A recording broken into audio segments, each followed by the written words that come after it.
This podcast details true crime cases. It contains adult themes and may contain descriptions of violence. It is not intended for children. Listener discretion is advised. Thank you for joining me for today's episode of Once Upon a Crime. We're in this series with Friends Like These, where friends turn upon friends and become deadly. This week's case is the story of a kidnapping in a small town. I found this story fascinating as a strange and bizarre crime story, as well as a very interesting study of how a community responds to something so out of the ordinary. This is Chapter 3, The Kidnapping of Doe Roberts. I'm so excited to have Kind Snacks as our sponsor. You've probably seen Kind Snacks in your local grocery store, coffee house, or gym. They are delicious, healthy snacks made using whole ingredients you can see and pronounce. As a listener of this podcast, you can try some of these amazing snacks for free. All you have to do is pay the shipping, and you'll receive a variety box, so you can try them and decide on your favorites. My favorites change almost every day. They're all so good. But here are a few: dark chocolate nuts and sea salt, roasted jalapeno almond, oats and honey with toasted coconut, and dark chocolate chunk. There are many more varieties, and there are even fruit bite snacks, breakfast bars, and healthy grains clusters. You're sure to find a few you'll love. When you order a sample box, you'll also get to try Kind Snack Club, where you'll receive monthly snacks at a discount and get members-only bonuses. This way, you're sure to never run out. To pick up your free sample box, go to kindsnacks.com/once. That's kindsnacks.com/once. And thanks for supporting the show. Eads, Tennessee is a small unincorporated town located 25 miles east of Memphis. The Mississippi River creates the border between Memphis, Tennessee, and West Memphis, Arkansas. 15 miles south of Eads lies the Mississippi border. Eads only boasts a population of between 5,000 and 6,000 residents.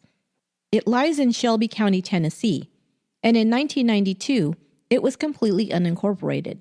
It had a post office, but no mayor, government, or police force of its own. Today, parts of Eads have been annexed to Memphis, with other parts still unincorporated. The United States Post Office was the only official government building in the entire community. Most community functions in Eads revolved around several small churches located in the county, as well as the Eads Civic Club.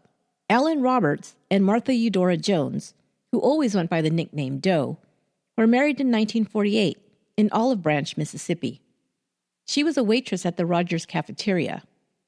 Alan was a World War II vet, and after returning home, worked his way through college as a milk delivery man. In the 1950s, they were living in Ead and bought the Magnolia Grill. In 1961, they left the restaurant business and founded a successful chain of auto parts stores. They expanded the business to 6 stores. In the 1970s, they purchased a 150-acre farm in Eads and eventually built their home on it. Alan kept himself busy buying and selling land and developing properties around the county, while Doe was very active in the church and in volunteer work and spent a lot of time planting and gardening on their farm. They both enjoyed square dancing and spent several nights a week at the Eads Civic Center with their square dance group. Doe and Alan had a close and loving relationship. Many in the community knew them well and respected them. They attended Eads United Methodist Church and served on the board as well as several committees.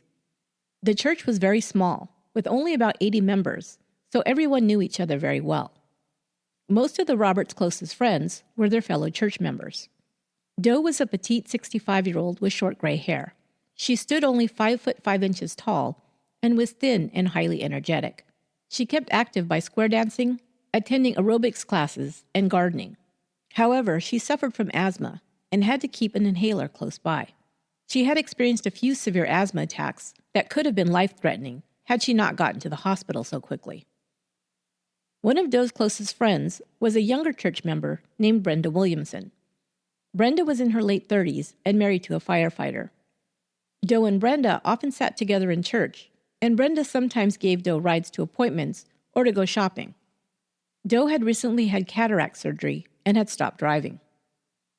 Doe and Alan were both active in working to build up the membership of their church. They believed strongly in its future and had started a building fund for a new, larger sanctuary. They hoped that with new facilities, including space for a children's ministry, that it might attract more of the younger families buying homes in the county to join the church.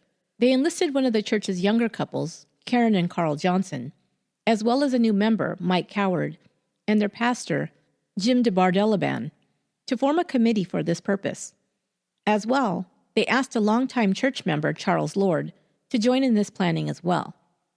Charles Lord was a retired comptroller for the Defense Depot in Memphis. He served as the church's finance chairman.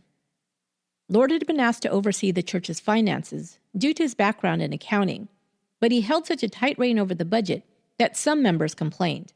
Younger members, like Brenda Williamson, wanted to offer more activities for young people to attract new members, but Lord often rejected these suggestions, stating that the money needed to be saved for the building project. What good was a bigger building, some members pointed out, if the congregation rolls continued to dwindle? The subject led to some lively debates during committee meetings. The building fund had grown to several $1,000s. Doe herself made the weekly deposits to the bank. On Wednesday, August 5th, Doe attended the church membership committee meeting. Karen Johnson, Pastor Jim, Charles Lord, and others were all in attendance. Alan Roberts did not attend that evening due to a scheduling conflict. The next night, Thursday, August 6th, Doe and Alan went to the Civic Club to dance with the Top Spinners, their square dancing group, like they did almost every Thursday evening. Right before they left the Civic Club, the phone at their home had rang, and Doe had answered it. A man who said he was from Indiana told her he'd been out to one of the houses Alan had listed for sale. He said his name was Sam Wagner. The house he was interested in was located on Orr Road, and the man said he wanted to make an appointment for the next morning at 10 a.m. to meet Alan to sign papers to purchase the house. Doe told Alan that the man had an odd Asian-sounding accent. Alan put it on his schedule to meet the man out at the property the following morning. Because of this, they didn't stay too late at the square dancing group, returning home and retiring to bed early. On Friday morning, Alan backed his truck out of the barn on their property and down the driveway passing the house. Just as he passed, the garage door opened and Doe called out to him. He rolled down his window and she told him that the man with the Asian accent had just called again to confirm the appointment. He waved to her and drove on. He would always regret that he had not kissed her or even said goodbye before driving away. When he reached the house on Orr Road, about a 20-minute drive from his home, Brenda Keith, Doe's niece, met him there. Brenda, the daughter of Doe's brother Leonard, worked for Alan, helping him manage several of the Roberts properties. Today, Alan and Brenda were working on the home's landscaping and began to lay sod in the yard while waiting for the man to show up for the 10 a.m. appointment. By noon, he had still not arrived. Alan was disappointed, but not too surprised. In the property selling business, you never knew when someone would have a change of heart or find another property they preferred after considering yours. Alan left the property around noon to take the truck to pick up some more sod. Once at the sod farm, he placed an order for a full pallet of sod. He was told it would be ready to pick up in a couple of hours. Alan then drove towards home, stopping on the way to pick up 2 sandwiches for he and Doe to have for lunch. They had lunch together most days. When he arrived home, he noticed that the garage door was open and the house was unlocked, but Doe was nowhere around. The cart she used to haul gardening supplies and other implements was sitting at the back door. Mail that she must have picked up from the mailbox was still sitting in the cart. Alan walked through the house, but didn't find Doe. However, he didn't assume anything was wrong. He assumed she was somewhere on the property and would return soon. So after eating his sandwich, he left hers on the table so she would find it when she got back to the house. He then left to pick up the sod and returned to the house on Orr Road. On the way to the sod farm, Alan passed an 18-wheel truck stuck on the shoulder of the road. Like most good small-town citizens, Alan decided to give the driver a hand. It took him just a few minutes to hitch a tow chain to the truck and help him get it back on the road. Afterwards, he continued on to the sod farm. However, when he arrived, the owner wasn't in, and since Alan was making the purchase on credit, he hadn't brought money or a checkbook with him. The clerk on duty didn't know him, so Alan had to wait for the owner to return before he could leave with the sod, delaying him almost another hour. He returned to Orr Road, where Brenda was still working, and together they continued to work, laying sod until about 3:30 p.m. Ellen finally arrived home about 4 p.m. The first thing he noticed when he pulled up the driveway was that the garage door was still open. He knew Doe never left the door open that long, and it concerned him. He walked up to the back door, pulling out his house key as he went, but he needn't have bothered. The back door was unlocked. As he passed through the kitchen, he froze. The sandwich he had left on the table for Doe was still sitting there, untouched. Something was seriously wrong, Ellen immediately thought.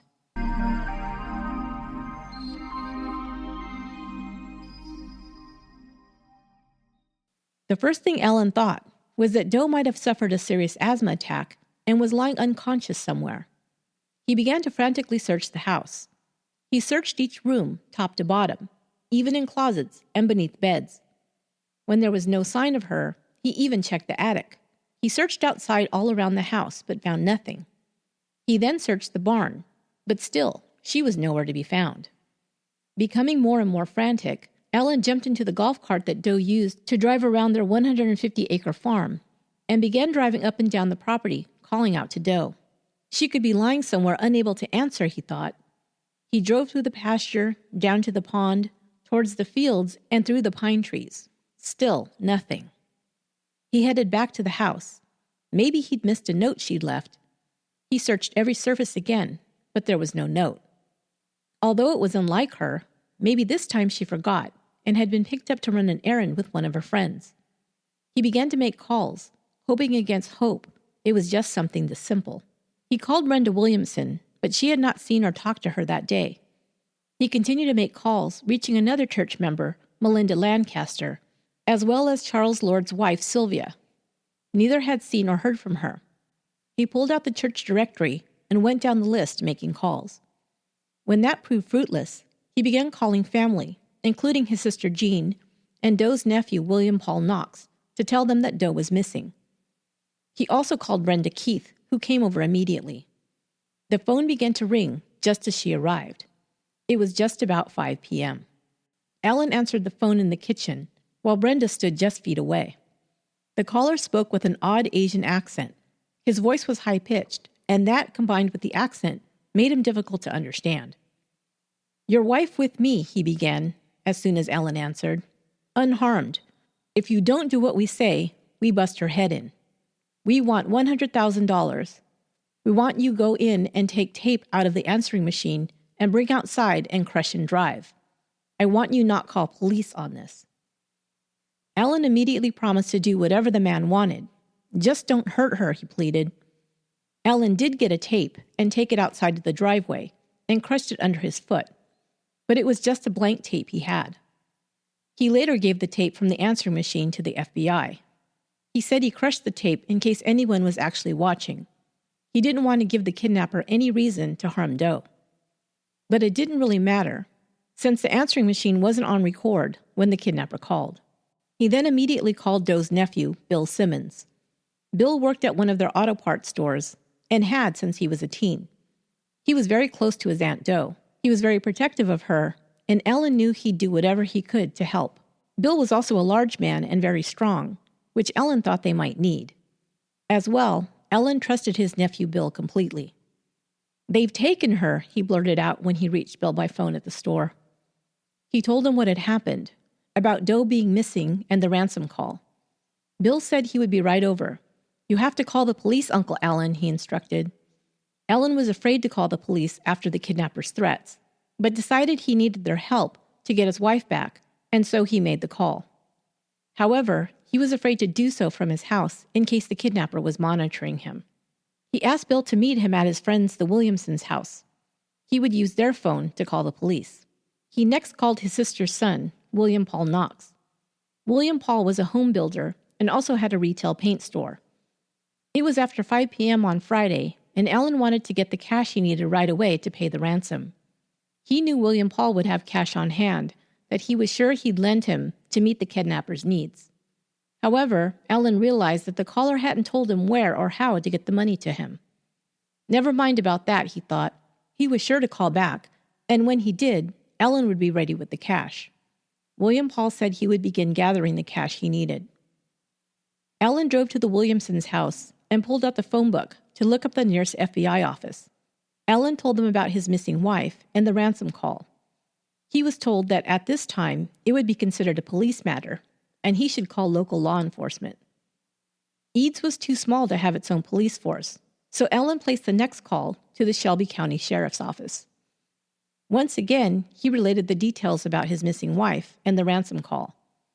All he could do now was wait for detectives to arrive or the kidnapper to call back. Alan waited outside for the police. The light was beginning to fade. By now, 2 hours had passed since the kidnapper had called. Alan's mind raced. What was Doe going through? Had they hurt her? He was worried that she might have an asthma attack due to the stress. He could hardly bear the thought of how scared she must be. He could raise the money, he just needed to be told what to do. He'd pay any amount to get her back. Doe was the last person in the world who deserved this, he thought. She wasn't just a good woman, she was the best person he'd ever known. She was always ready to help anyone, friend or stranger. She was the first person to arrive when someone was ill or hospitalized. She served all the members of the church, raising funds, volunteering for whatever the congregation needed, and she never forgot a birthday or anniversary or other special occasion, and would always arrive with a card and a gift. She was loved by all her nieces and nephews like a mother. Alan and Doe never had any children of their own, but they were both very special to their siblings' children, and Doe was like a second mom to many of them. One of the reasons they lived in a small community like Eads was because it was so safe. Everyone knew everyone, and it was like one big family.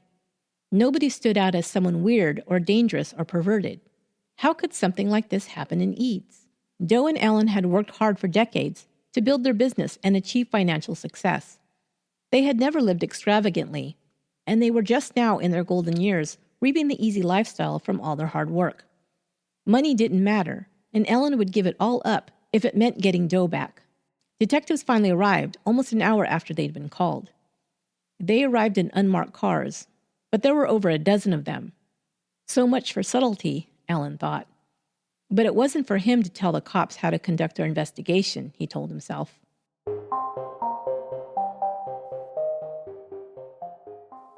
The detective who was first in charge was Inspector Ramona Swain. After her initial questions to Alan and the others present, she decided she would call in the FBI for help. FBI agents arrived sometime after 9 p.m. that evening. By that time, Alan reports that he was numb with shock and worry. Some who were present, including his niece Brenda, would later say he seemed detached and almost emotionless. William Paul arrived and told Alan he had been able to gather $60,000 in cash. The rest he would be able to secure in the morning. Brenda Williamson reported that, while initially she had felt better when Inspector Swain arrived, she soon noticed that she seemed to be acting very hostile towards Alan. She was obviously immediately suspicious of him, but since when the wife is the victim, the husband is often the first suspect, it was perhaps normal. Brenda would say that anyone who knew Alan and Doe as a couple would know that he would be the last person who would hurt her. He adored his wife, and it was plain to see that they were happy together. By midnight, no further communication had come from the kidnapper. The FBI arranged to install recording equipment to trace any calls that came into Alan's home. Doe's brother, Leonard Jones, took it upon himself to search for his sister. Someone had reported that they'd seen a white Winnebago, a large RV-type vehicle, earlier that day that hadn't been seen before in Eads. Leonard drove for miles, searching for this vehicle. By 1 a.m., police officers in a nearby town found a white Winnebago parked in a motel parking lot. To find out that they had been in Eads earlier in the day, having gotten lost on their vacation travels, and had made a U-turn in town to get back on the highway, going in the right direction. It had been a false alarm, and Doe was not being held captive in the RV. Back at Alan's house, agents questioned Alan until about 2:30 a.m. They then left, and Alan went up to his bedroom. Still feeling sick and numb, he prayed for God's guidance. After praying, he lay down on the bed and said he was surprised when the next morning he realized he'd fallen into a deep sleep. He awoke at his normal time. But moments after waking, the nightmare of the day before hit him all over again. Alan got up and quickly dressed and headed downstairs, where agents were already sitting around the kitchen table. Brenda Keith was there and had let them in. She'd made coffee and tried to get Alan to eat some breakfast.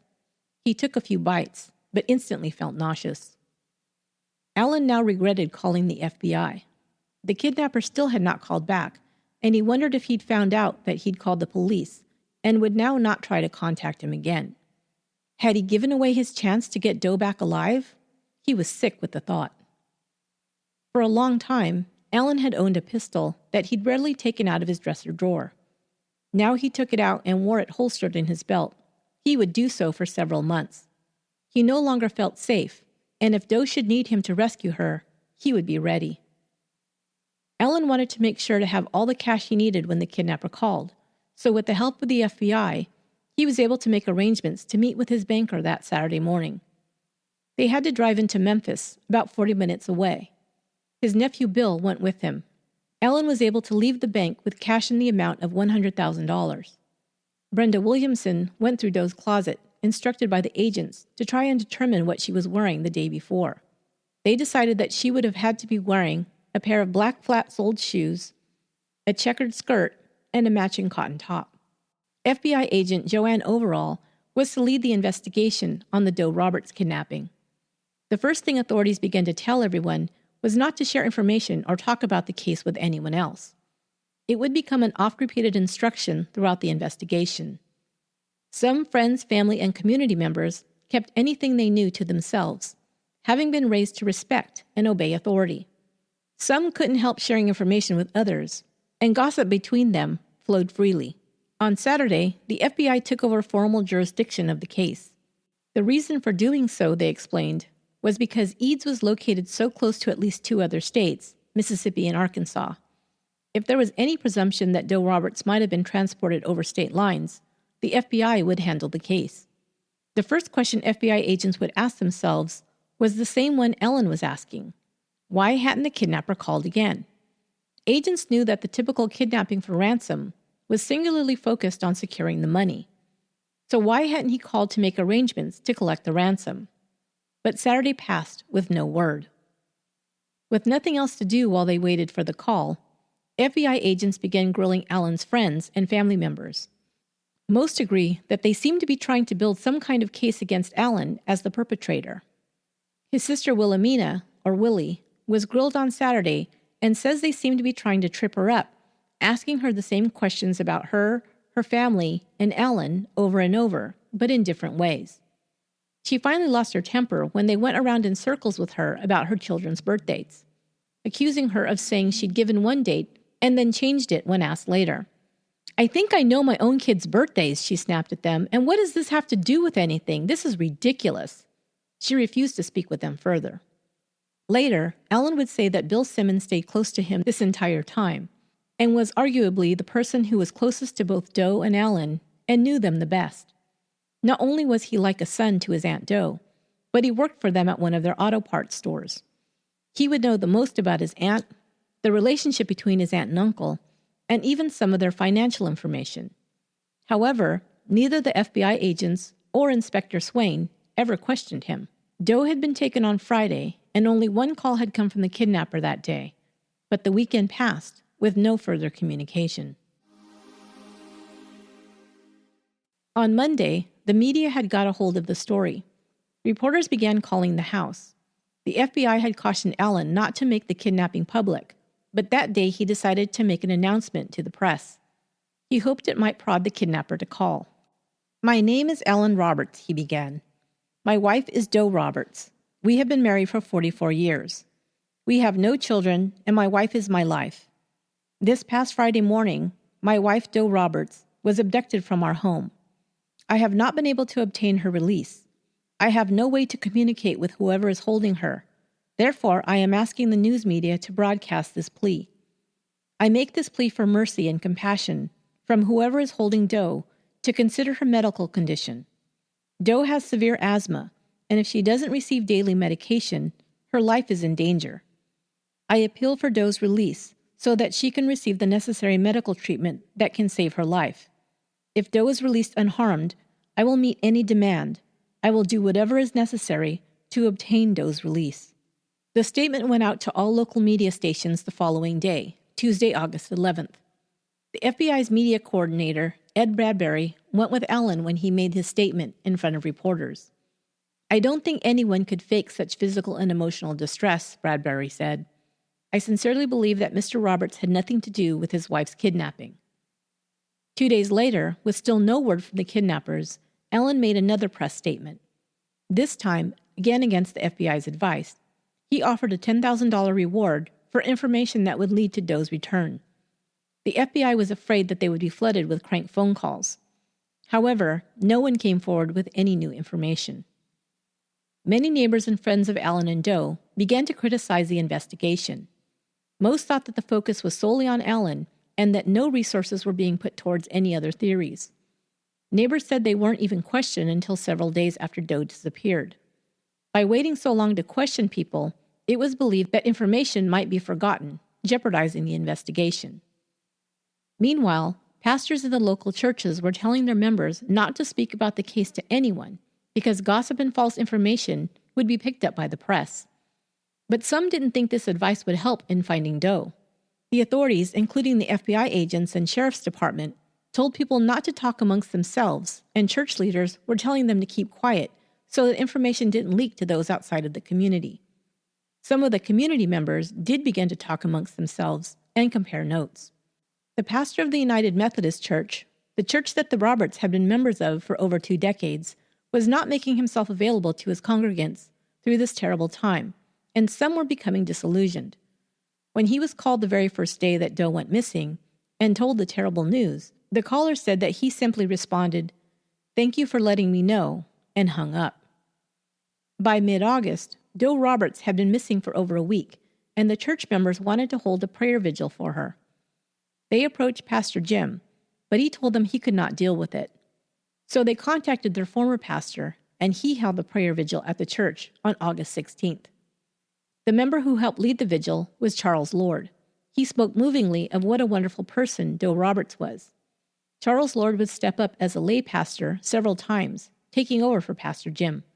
A little over a week after the kidnapping with no leads, the FBI left Allen's house and returned to their central office.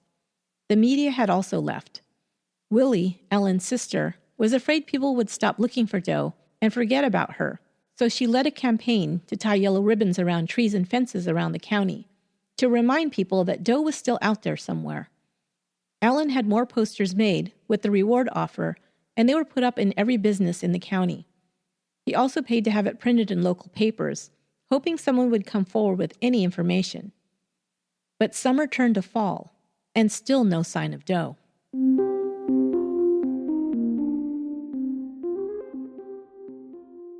Then on October 8, 1992, 2 months after Doe was taken, the kidnapper called for the second time. Allen had stayed ready, connecting his own tape recorder to the phone. As soon as he heard the strange Asian accent, he hit the record button. However, when he did so, it set off a tone that the kidnapper must have heard because he immediately directed him to go to a payphone. He said he would call there in 4 minutes. Allen rushed out to receive the call. When he got there, the phone was ringing. "If you want wife back," the man said, "you bring me $185,000. Must be all in unmarked $20 bills. Anything else, you never see her again." "Wait," Allen quickly said. "I can't have the money before Tuesday. Monday is Columbus Day, a bank holiday." The caller hesitated and then said, "I call you Tuesday and tell you where to take money." He hung up. But Tuesday came and went. He never called.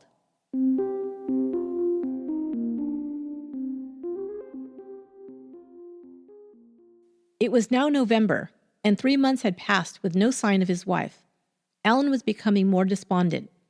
It didn't help when Agent Overall told him that there was probably only a 1% chance that Doe was still alive. Allen and Doe had been together every day for over 43 years. He didn't know how to go on without her, and now that so much time had passed, everyone else had left. They'd had to go back to their homes, jobs, and families, and Allen was left alone, with no answers, grieving for his missing wife. He had reached the point of considering suicide. He prayed night and day and asked God for direction, but he never received an answer from God either. One morning he woke up, and he realized that he could not end this life until he found out what happened to Doe. That was his only purpose now. But because his wife loved him so much and was such an unselfish person, he also knew that it would pain her that he was so unhappy. He heard her say, "Find a way to be happy, Alan." He thought about where he and Doe had been the happiest, and it occurred to him that it was when they were square dancing. He would go back to meeting with his square dance group.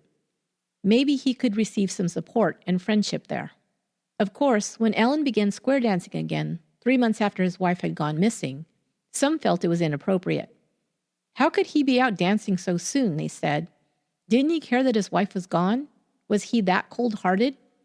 They didn't understand that grief and loneliness can cause a person to lose all hope. Perhaps this was the only way he could keep from falling into complete despair. One person thought she understood what Alan Roberts was going through. Esther Hammonds had been a widow for 27 years. She had never remarried after her husband's death by suicide. She'd learned to live independently and enjoyed her family and friends and her square dancing hobby. When Alan returned to the group, she was one of the few who could understand that men who bottle up their feelings can lead to self-destruction. Men, she believed, did not feel free to share their negative emotions, and when they had no outlet to express this, it could lead to deep depression. She'd often wished she had seen the warning signs of her husband's despair, and she could sense the grief and loneliness in Alan, and her heart went out to him. At the end of the month, she asked him if he had any plans for Thanksgiving and invited him to share the meal with her and her family. He thanked her, but said he already had plans to spend it with his sister's family. She was glad he wasn't going to be alone. In December, Alan started a conversation after square dancing with Esther. The next day, he called to invite her to dinner. She was not available as she was planning to attend a Christmas pageant at the Baptist church with her granddaughter. "Would you like to come with us?" she offered. He accepted. They attended the pageant, and afterwards they talked until the wee hours of the morning. He kissed her goodnight, and she wasn't sure what it meant, but she liked him, and she could tell that it lifted a great weight off of him to have her companionship. He called her the next day and invited her to have dinner in a nearby town. As they were sitting and waiting for their meal, Alan burst into tears. When he was able to compose himself, he talked about how lonely he'd been since Doe had been taken.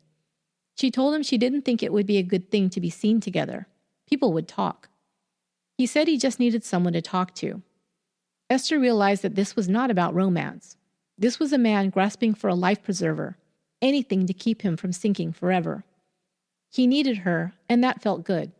She wanted to help him the way she hadn't been able to help her husband. They continued to see each other.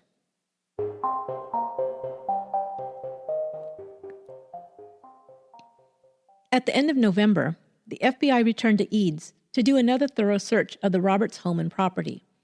They still believed he was the most likely suspect.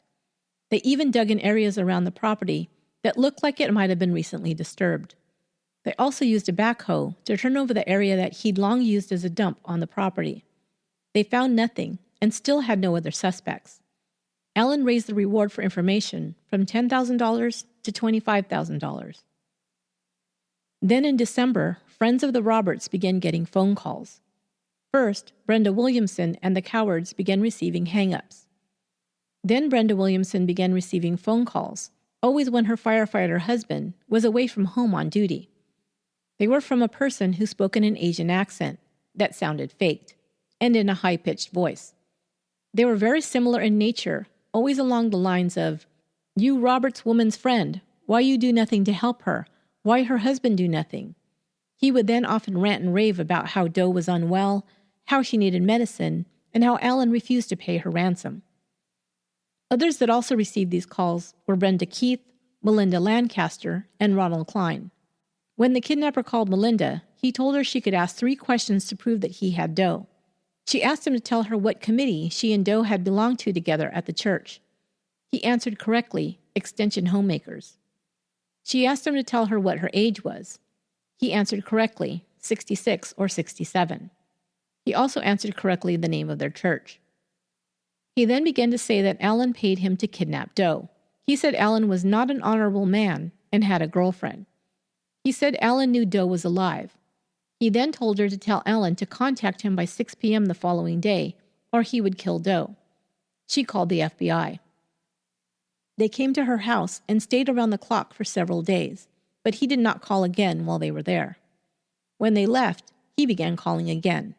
"Robert's man not honorable. Make him pay me." He would then hang up. His fake offensive accent was so ridiculous, agents began calling him Charlie Chan, a character from movies made in the 1920s and 30s. Chan was a detective who solved crimes, but the actor who portrayed him was first a Swede and then an American. He was a beloved character during that era, but later, many would take offense to his over-the-top accent and the film's use of condescending Asian stereotypes. By this time, some of Doe's friends had heard about Alan's friendship with Esther Hammonds and were angry and upset, believing that he had moved on and was now dating other women. As a result, some began to believe that he might be responsible for Doe's disappearance. It seemed like the kidnapper was capitalizing on this sentiment, which meant he was privy to gossip that was flying around town. This would mean that he was an insider, perhaps a community member. Some would not entertain this idea. They could not believe that one of their own could be responsible, except perhaps for Alan Roberts, I guess. Agent Joanne Overall told Melinda not to contact Alan or, quote, have anything to do with him. This seemed to confirm to her that he was a suspect and probably responsible for her kidnapping or murder. But Melinda would also say that the FBI kept everything close to the vest. They would question her and other community members about everything they knew or suspected, but would never share any information with them in return. Some got tired of this and stopped speaking with the FBI. Ronald Klein was also called. To him, the kidnapper made more graphic threats. He told him that if Alan didn't pay him, he would, quote, split Doe's head open. Another time, he threatened to cut off her arm. Robert was one of the call recipients who did call Alan. Alan always instructed him to call the FBI, which he did. Klein became very upset by these calls. At the end of the year, Charles Lord began telling people at church that he was working closely with the FBI to find Doe. He had a friend in the Secret Service, he said. Some were inclined to believe him, since he had worked with the Defense Department before his retirement. Then Charles began mentioning to everyone that he was concerned because Alan was carrying a gun on him. He first tried to get Alan's friends to discourage him from this practice. When they would not, he began telling FBI agents about his concern. Charles then contacted Alan directly and asked him to meet him at the church. The first thing Charles said to him was that he wanted him to know that he wasn't recording their conversation. This immediately served to make Alan suspicious. Why would he say that? Charles then told him about his friend in the Secret Service, and now also said that this friend owed him a big favor. If you give me the $25,000 Charles offered, I believe he could turn up Doe's kidnapper real fast. Alan told him he'd think about it, but what he was really thinking was that if this contact of Charles's could do this, why didn't he take him up directly on the $25,000 reward he'd been offering for some time? Charles Lord had inserted himself into the investigation so much that Agent Joanne Overall's chief source of information came from him. Charles began meeting with her regularly and feeding negative information to her about Alan. Overall would then question others about the information she was receiving, not telling them where it came from, which further caused them to believe that Alan was guilty of something due to all the questions about his character, habits, and behavior. Charles was described as arrogant and boastful. He also always liked to be in charge. The fact that he became buddy-buddy with investigators was seen by most as his need to look like he was important. Most didn't think much of it. That was just his way, they said. He even began bad-mouthing Alan, telling church members, "If Alan doesn't think enough of Doe to do what has to be done to get her back, I will. I'll take the money to the kidnapper myself." Most just saw it as bluster and dismissed it. In January, Brenda Keith received a call from the kidnapper. He now demanded $190,000 and finally gave instructions for the money. She was to have someone place the money at the end of Great Oaks Road. The road stopped at a dead end, and it was not close to homes or other buildings. Brenda called the FBI. She did not tell Alan. The time for the drop came and went. The FBI didn't call Alan or act on it. Now, Charles Lord called several neighbors and church members to make an announcement. He had recently received calls from the kidnapper. He also had been allowed to talk to Doe. Doe had told Charles that she knew Allen would not pay the ransom. Then Sylvia Lord, Charles's wife, also said that she had received a call. Charles was there when she got the call. She told him that the caller told her that Doe was being sexually abused on a daily basis. Of course, this horrified everyone, and they reported it to the FBI. Again, they took no action at that time. What action did they take? Agent Overall asked Allen to take a polygraph test in January. He did and passed it, but they continued to suspect him of the crime. Allen would say that he believed Agent Overall believed he was truly innocent, but that Inspector Ramona Swain was 100% convinced of his involvement. The kidnapper continued to call several people over the next few months. He would talk for minutes at a time, giving instructions for the ransom money, criticizing Allen for not paying, calling him a not honorable man, and threatening Doe's life. Some got so tired of it, like Brenda, that they began hanging up on him when he called. Charles and Sylvia continued to report calls, as well as Ronald Klein, Carl Johnson, and Brenda Williamson. The only one he didn't call was Alan Roberts. In February, Unsolved Mysteries aired an episode on national television about the Doe Roberts kidnapping. However, no good leads came in that helped solve her case. Then in March, the caller added another frightening element. He called Ronald Klein and mentioned his grandsons. He said they were in danger. He threatened him that if he didn't get Allen to go to the bank and get the ransom money, he would retaliate against his family. Everyone who had received calls now were concerned for the safety of their family members, especially their children. One of the church members, a woman named Melinda Rose, and her mother began talking about these threats. They began to suspect that the caller was either a church member or someone who'd gotten a hold of the church directory. The reason they believed so was that he had threatened Carl Johnson by mentioning his sons. The Johnsons had 3 children, 2 boys and an infant daughter. The latest church directory had a picture of just Carl, his wife, and the 2 boys. Their daughter had not yet been born. They talked about this, but ultimately couldn't believe that someone close to them could be responsible.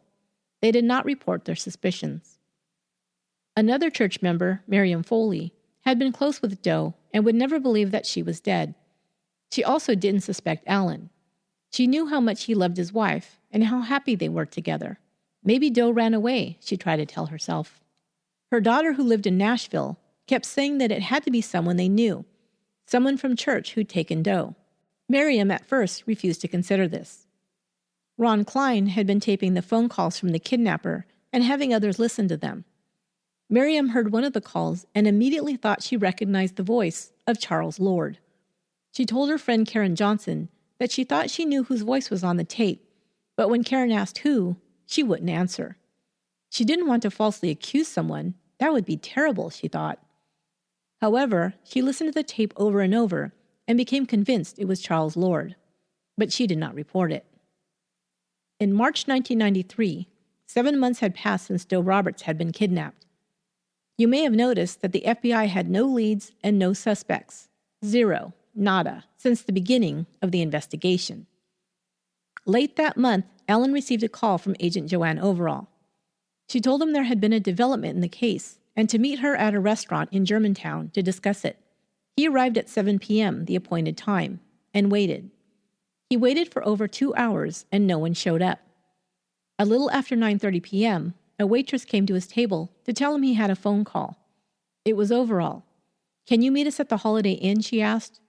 When she said us, Allen knew she was probably with Inspector Ramona Swain. They were usually both present when he was interviewed. He drove to the hotel and was escorted to a room by Inspector Swain. Joanne Overall was waiting inside. She explained that he had been brought there for more questioning. He told her he didn't understand why she would have him wait 3 hours drinking coffee at a diner just to have him drive to another location to be interrogated once again. They had been through this several times over the last 7 months, and his answers to their questions had never wavered. The investigators in the case were operating like the Keystone Cops, and Allen was sick of it.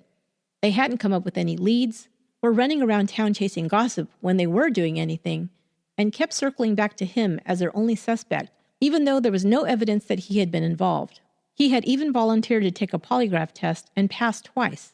Now they brought up the same 2 reasons they always did as to why they were fixated on him as their suspect.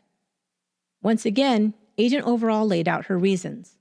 Number 1, he was the last person to see Doe alive.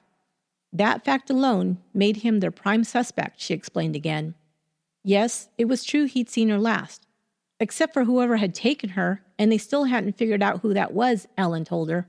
Second, she continued, case histories bore out the fact that 9 times out of 10 when a married woman went missing, the husband was responsible. That was the entirety of their case against Ellen. Ellen responded, Doe was my wife and best friend for 44 years. What motive would I have to get rid of her? I loved her. What could I have possibly gained? Ramona Swain then told him that they had recently been contacted by someone they believed was a reliable witness. This person swore that Ellen was responsible for his wife's disappearance. They then said that they did a background check and found that once he had underpaid on his income taxes. A man who would cheat on his taxes might cheat on his wife, Swain theorized. Ellen figured that she must be alluding to his relationship with Esther. They continued to question him, and the discussion kept going around in a circle. Finally, after 2 a.m., Ellen finally said that if he wasn't under arrest, he was going home, and the interview ended. On March 4th, the kidnapper called the local television station. He told the news anchor that Doe was dead. The call was taped, and after talking with the FBI, they aired the recording on the evening news. Finally, the public was getting to hear Charlie Chan for themselves. Over the next few weeks, he called the station several more times. A federal grand jury was convened to review the Doe Roberts kidnapping case. Ellen knew that they were trying to get an indictment against him. They met from March 19th to April 1st, but no indictments were handed down. In May, the kidnapper began calling another couple who were church members, Gus and Ann Richmond. Gus answered a few times, but could not understand the caller and hung up on him. He finally called, and when Gus picked up, asked to speak to his wife. When Ann got on the phone, she had trouble understanding him as well, and asked him to speak up. Oh man, what a shit show. He kept speaking louder and louder until he was practically screaming into the receiver. He was telling Ann to tell Ellen to pay the ransom. She explained that she didn't even know where Ellen was. After he began to feel that many of his former friends suspected him of hurting Doe and getting the cold shoulder from Doe's family, he left town for parts unknown. She believed he might be with one of his family members, but hadn't heard from him in some time. She explained this to the frustrated kidnapper. After hanging up, she called Agent Overall. She thanked her for the call and said she'd be in touch if she had any questions. She never called back. About 10 minutes after she'd finished speaking with the agent, Anne received a call from Sylvia Lord. Sylvia asked if she was okay. She'd heard that she'd received a call from the kidnapper. Anne didn't think about it at that time, but later would wonder how she knew. The next Sunday, Charles Lord came up to Anne when she was leaving church. He flashed a badge at her and told her she needed to come with him so they could talk. She refused. The badge looked fake, she would say. He continued to insist, and she said she wasn't going anywhere with him. You can forget it, Charles, she told him. Feisty old lady. That rocks. The next month, Ann Richmond was talking after church with another woman, Miriam Foley.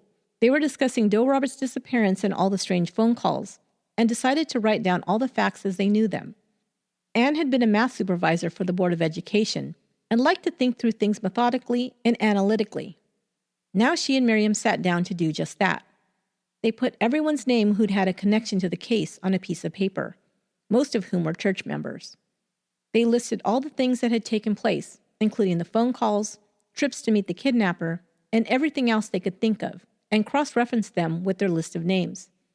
They eliminated all the names of the people who could not be responsible for these events. At the end, only one name had an X in every category: Charles Lord. They couldn't believe it, or didn't want to. Miriam said that she wanted to take the paper home and show it to her husband to see what he thought. Several weeks later, Anne asked her about it, and she said that she and her husband had thrown the paper out. They never told anyone else about it, and didn't bring it up again.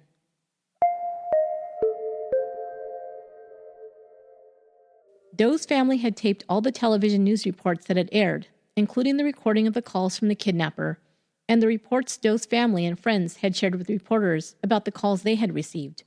Now, one statement made William Paul, Doe's nephew, take notice. It was the report that Charles Lord had made, saying that he'd been able to speak to Doe herself during one of the kidnapper's calls. He said Doe told him that she needed his help because Ellen wouldn't pay the ransom. William Paul knew that if Doe needed help and couldn't get it from Ellen, she would never call Charles Lord. She would call one of her family members who she trusted. He knew in that moment that Charles was lying. He was convinced for the first time after that revelation that Charles must be the kidnapper. He spoke with the family, and they decided to set a trap to prove it. They decided to have Doe's sisters pay a visit to Charles Lord. They wanted to do two things. First, to let Charles know that they would pay the ransom, and second, to give him a phone number that he couldn't know about any other way, except by their having given it to him. When they arrived, they realized that Charles must have alerted the FBI agents about the meeting. Within moments, Joanne Overall and Ramona Swain arrived. Jewel, one of Doe's sisters, asked Charles when he had spoken to Doe. He said it was on January 3rd. She asked him what she'd said. He said that she'd told him that Ellen wouldn't pay the ransom so she could come home. Jewel then told him if Ellen wouldn't pay, then they would. Charles was pretty quiet, unusual for him. He answered her questions in short sentences. However, his wife Sylvia could not stop talking. She kept telling stories about all the things she and Doe had done together. She seemed nervous, and like she was trying to cover up this nervousness by talking way too much. After about 45 minutes, they walked outside to leave. Sylvia walked them to their car. She asked them for a phone number. Larry, Jewel's son, gave her his work number as well as his unlisted home phone number. The very next day, Jewel received a call from the kidnapper. He demanded $100,000 to return Doe.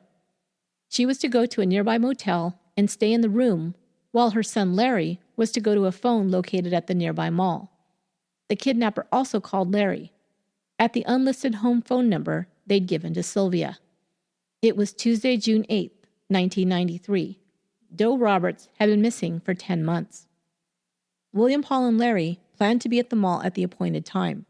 They did not tell Alan Roberts or report it to the FBI. Larry waited by the phone as he was instructed, but no one called. They waited for several hours and then left. While Larry was waiting at the mall, the kidnapper called Larry's wife at home. Now he instructed her to tell Larry to bring the money to the Days Inn hotel. He also said to bring medicine for Doe. She in bad shape. She need medicine, he said. He then gave her the following instructions. He gave her 4 names and phone numbers to call. They belonged to Ronald Klein, Carl Johnson, Charles Lord, and Tim Foley. They were to call each one of the numbers and ask the person what they knew about the Roberts woman. One would know, and from him, they'd find out how to get her back. 4 of Doe's male relatives, Larry, Uncle Leonard, Ray Dunn, and William Paul, arrived at the Days Inn Motel on Thursday, June 10th at 7 p.m. They had reserved 2 adjoining rooms. At 8 p.m., Larry placed the first phone call to Ronald Klein. Identifying himself as Doe's nephew, he asked him if he had any information about his aunt. He said he did not. Next, he called Carl Johnson, with the same results. He had no information and didn't know why his name would be put forward as someone who did. Next, he called Charles Lord at home. He said he was told that Charles might have information about Doe. Yes, I do, he answered. But he said he couldn't talk over the phone. His phone was bugged. He asked Larry where he was. He gave him his location, and Charles Lord said he'd be right over. When he arrived, he was tense and demanded to know if the FBI had been called and if the room was bugged. Larry answered no to both. He then asked if Larry had the money. When asked how he knew about the money, Charles became very defensive. Then he said that William Paul was not supposed to be there. The kidnapper had wanted only him and Larry's mother Jewel to be present. Again, Larry asked how he knew that. Charles then lost it and began stomping around, raising his voice. He then denied he'd said that Jewel was supposed to be there, although both men had clearly heard him say it just moments before. Charles said they had to go to another location and tried to get Larry to go with him. He refused. Charles became more adamant, and he and William Paul got into a shoving match. Charles's shirt tore, and William Paul's clothes were also in disarray. That's when Charles saw that William Paul had a gun holstered in his waistband. He looked scared. He still tried to persuade Larry to leave with him. "I've got the money," Larry finally told him, "but I'm not going anywhere with you." Charles then left. William Paul called Ramona Swain right after and asked her to meet him. He told her what had gone down at the hotel and explained how they'd trapped Charles and gotten proof that he was most likely the kidnapper and definitely the person making the ransom calls. She told him he was wrong. He finally convinced her to at least have the FBI check into Lord's finances. What they found made her finally see the light about Charles Lord. Lord had often spoken about an earth-moving business he ran. It was discovered that he'd taken loans out from a credit union using bulldozers as collateral. At the time of his retirement, the loans amounted to over $400,000. However, when they checked out the bulldozer serial numbers, they were found to be fake numbers. He appeared to be guilty of the federal crime of obtaining loans through false and fraudulent means. They then looked into his role on the church's finance committee.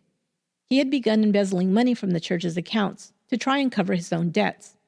It was discovered that the church's scholarship fund, building fund, and certificates of deposit were all gone. All the accounts had been cleaned out. On August 27, 1993, Charles Lord was arrested for the kidnapping and murder of Doe Roberts. To avoid the state seeking the death penalty against him, Lord agreed to confess to the crime and lead authorities to Doe's body.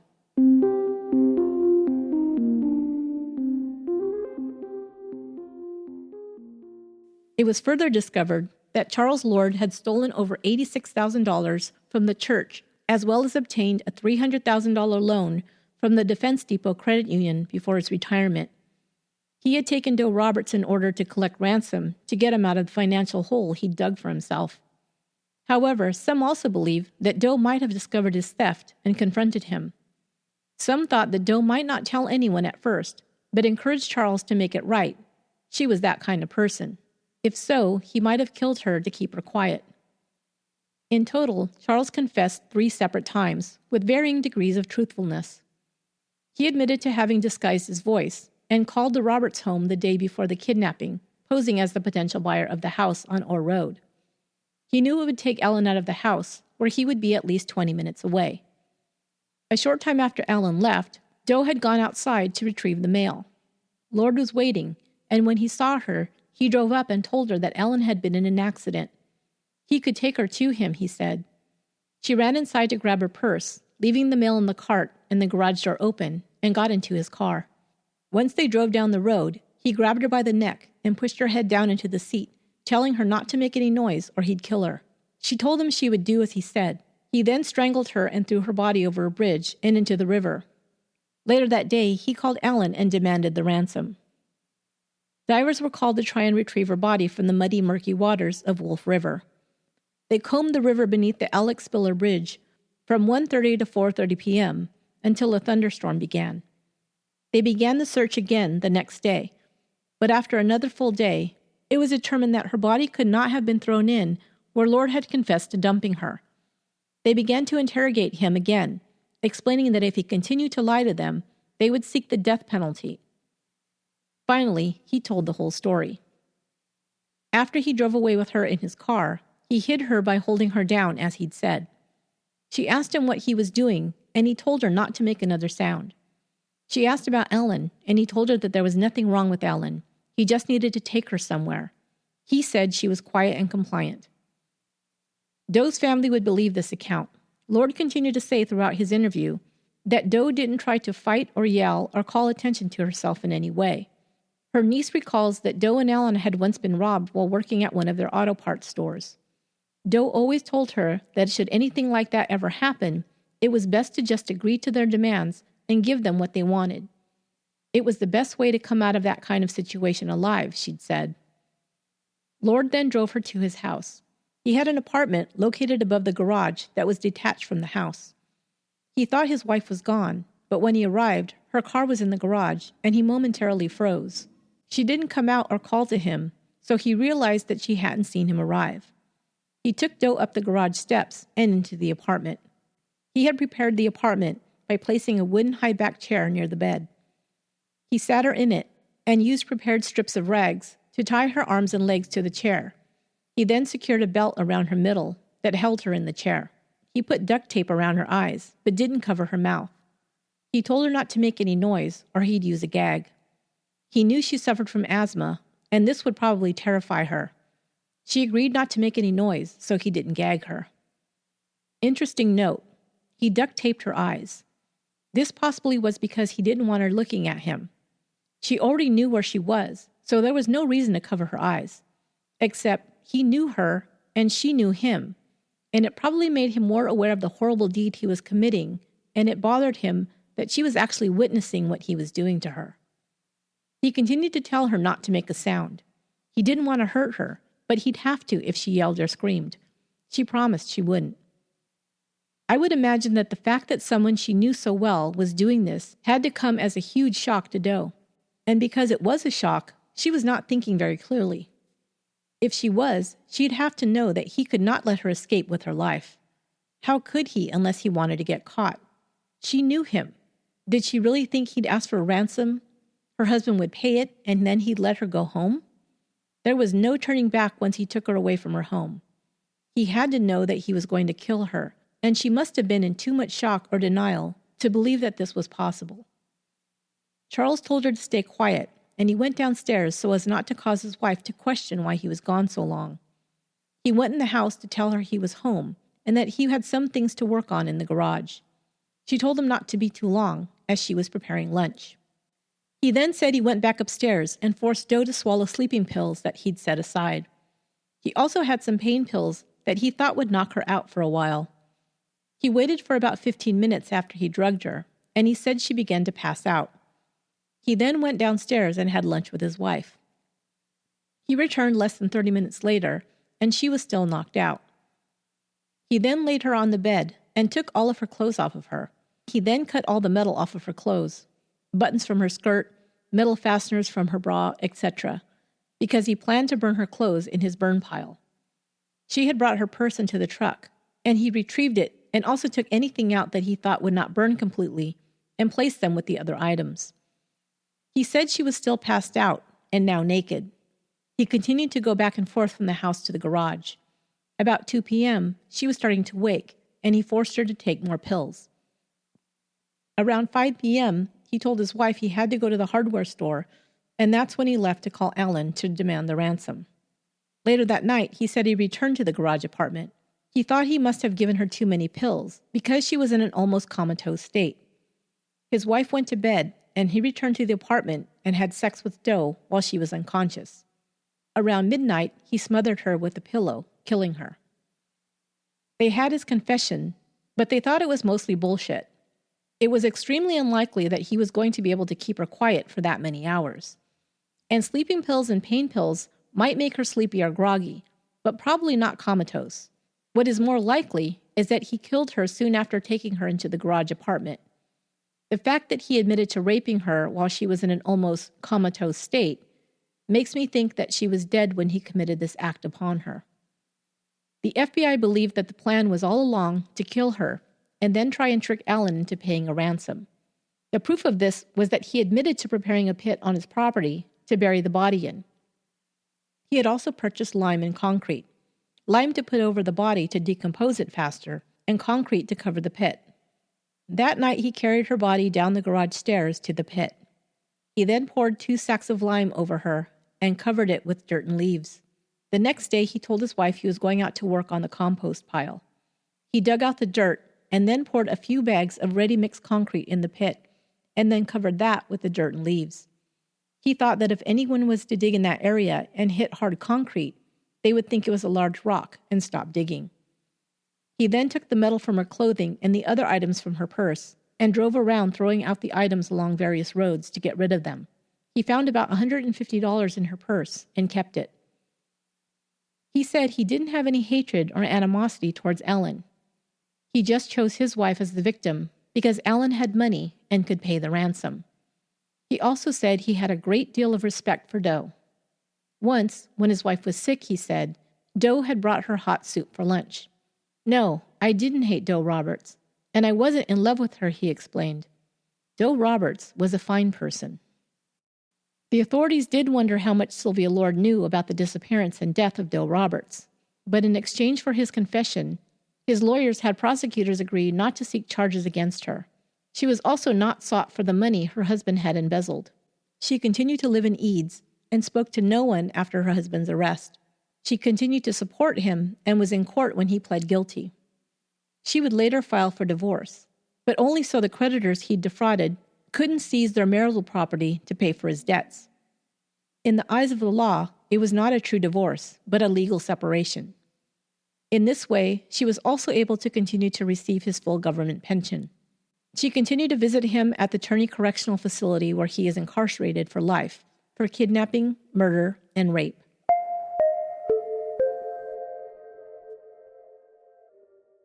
Sheriff's deputies arrived to uncover the pit where Doe Roberts had been buried.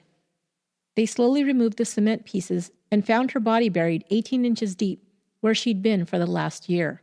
Her body was remarkably well preserved due to a mistake that Lord had made. He thought that by using regular lime, it would help to decompose the body faster. If he'd used quicklime, this would have been the result. But regular lime produced the exact opposite effect. Instead, it had kept her body intact. It was sent to the University of Tennessee Medical School, where an autopsy was performed. There was no visible wounds or sign of a violent death, so they believed the cause of death to be suffocation, as Lord had confessed to. A toxicology screen failed to show any other drugs in her system. Another reason I don't believe the knockout pill story.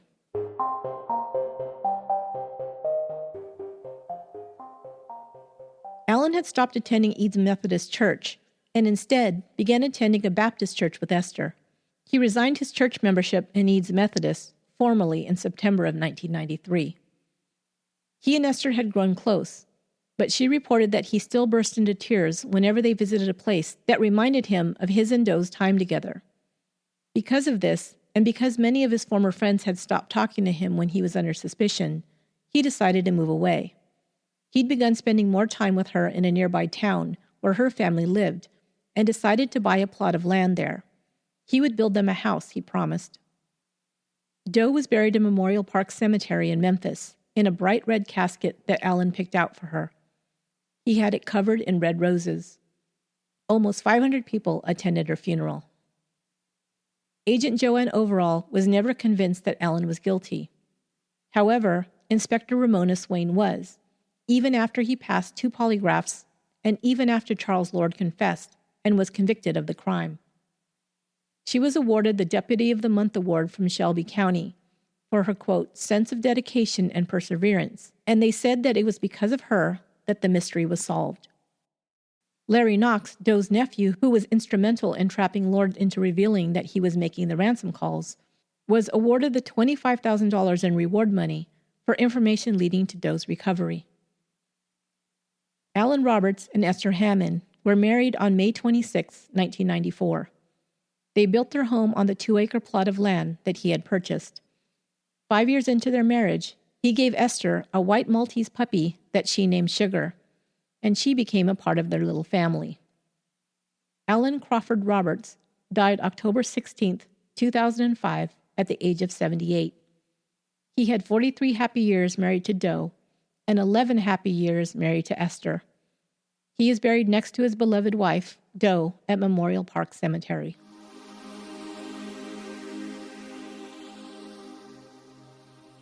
Final thoughts. I find this case fascinating because of how involved the whole town was in solving the crime. Even though it was almost near impossible for her friends and family to initially believe that one of their own could harm Doe, even when the facts were staring them in the face, they were eventually able to not only accept it, but set out to prove to the FBI that they were right. While the local sheriff's department and the FBI bumbled around without any clues, leads, or suspects, a few regular citizens were able to pull together, come up with a plan, and carry it out successfully to root out the murderer. Now that's what I call making America great. That will do it for this episode of Once Upon a Crime. I want to thank my sister Yolanda Norris for leading me to this very interesting case. She was looking up information for her own podcast and found this and thought it would fit into this series, so I appreciate her letting me take this one. Thanks, sis. And you should check out her show, Not Perfect or Functional, a podcast where sarcasm and humor collide when a married couple meet to discuss true crime, sports, pop culture, and whatever else pops into their crazy heads. Check it out. Also, I want to give a big thank you to a couple more people. Dina Marie from Twisted Philly for creating some awesome artwork for some upcoming projects I'm working on. She's crazy talented, and her podcast is so darn good. Some people are just too talented, and Dina is definitely one of them. And thank you to Haley Gray from Murder Road Trip for helping me put together my merch store. Products will be available to purchase soon, and I'll share those links on Facebook, Instagram, and Twitter. Haley rocks, and so does Murder Road Trip. Check out her adventures with her ever-present mascot, H.H. Gnomes, as well as a special guest each episode. Maybe even me in the future. And finally, a big thanks to all the new and continuing Patreon supporters. I want to especially thank all the other podcasters who become my supporters. It's so great how in the podcasting community, we all help each other out. Show them some love. Listen to these great podcasts, or if you already do, subscribe, rate, and review. Thank you to The Minds of Madness, Murder Road Trip, True Crime Fan Club, Generation Y, The Peripheral, Pleasing Terrors, Killafornia Dreaming, and The Fall Line. Once Upon a Crime is written, produced, and edited by me, Esther Ludlow. Until next time, be good to one another.